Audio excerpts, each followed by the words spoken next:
Eka Wijaya. Hari ini saya akan mencoba memperagakan teknik balut dan bidai untuk penanganan patah tulang. Semoga bermanfaat.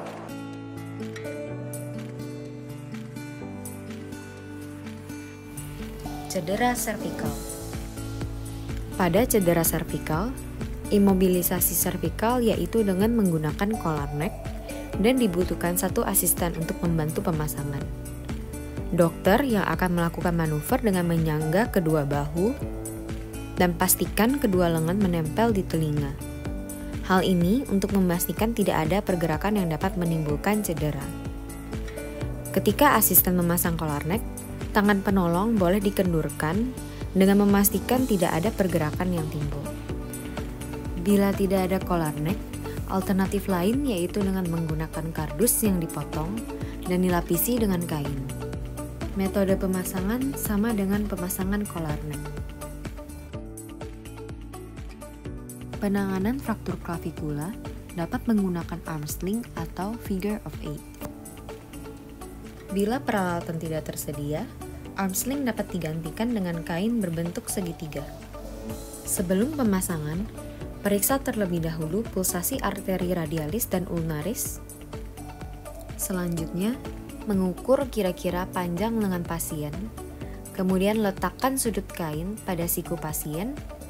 Dipasangkan dengan posisi lengan 90 derajat, kemudian diikatkan pada leher pasien. Jangan lupa periksa kembali pulsasi arteri radialis dan ulnaris.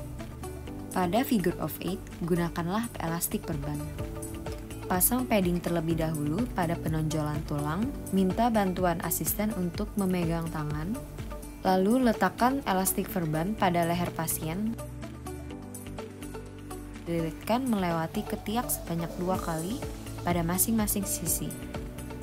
Setelah itu, kita lakukan penekanan di antara kedua skapula dan difiksasi. Pembidaian ekstremitas atas.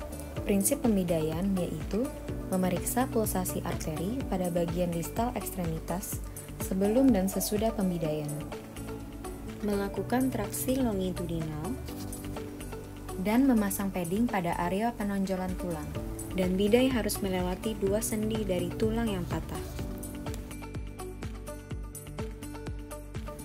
Pada fraktur lengan atas, bidai harus melewati glenohumeral joint dan elbow joint. Sedangkan pada fraktur lengan bawah, bidai harus melewati elbow joint dan carpometacarpal joint. Lalu, asisten dapat membantu untuk membalut bidai. Periksa kembali pulsasi arteri radialis.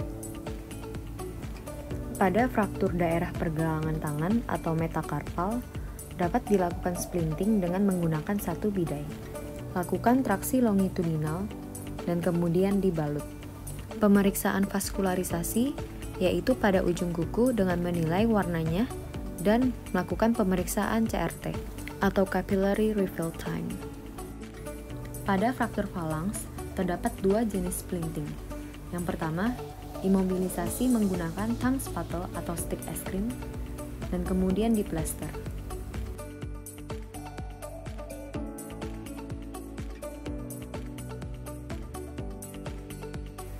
Periksa kembali vaskularisasi.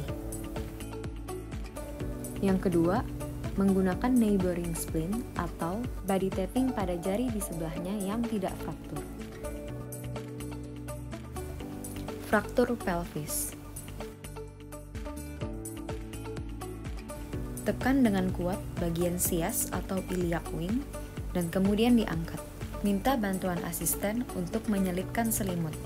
Lebarkan selimut agar mengenai daerah sias. Terakhir, fiksasi dengan kuat.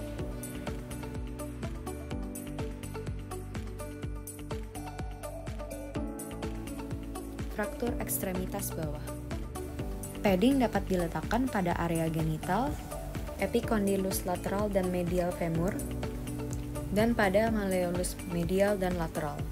Imobilisasi minimal menggunakan 2 buah bidai. Semakin banyak bidai, maka semakin stabil. Bila ada bidai ketiga, dapat dipasangkan pada bagian posterior. Minta bantuan asisten sambil pemeriksa memegang ankle, melakukan traksi, dan mengangkat kaki. Kemudian dibalut dan periksa pulsasi arteri dorsalis pedis. Selanjutnya, fraktur metatarsal atau fraktur ankle. Cek pulsasi arteri dorsalis pedis, dan bila fraktur metatarsal, bidai diletakkan di bawah telapak kaki. Pada fraktur ankle, bidai diletakkan di sebelahnya. Jangan lupa memasang padding pada malleolus medial dan lateral. Berikut merupakan cara membalut pada area kaki. Cek kembali pulsasi. Pada fraktur falanks ekstremitas bawah, metode yang dilakukan sama seperti ekstremitas atas, yaitu imobilisasi dengan tongue spatel atau stick es krim, dan kemudian diplaster. Metode kedua yaitu menggunakan neighboring splint atau body taping pada jari di sebelahnya yang tidak fraktur, dan jangan lupa siapkan kasa untuk memberikan padding di antara kedua jari, dan kemudian plaster ke jari sebelahnya untuk imobilisasi.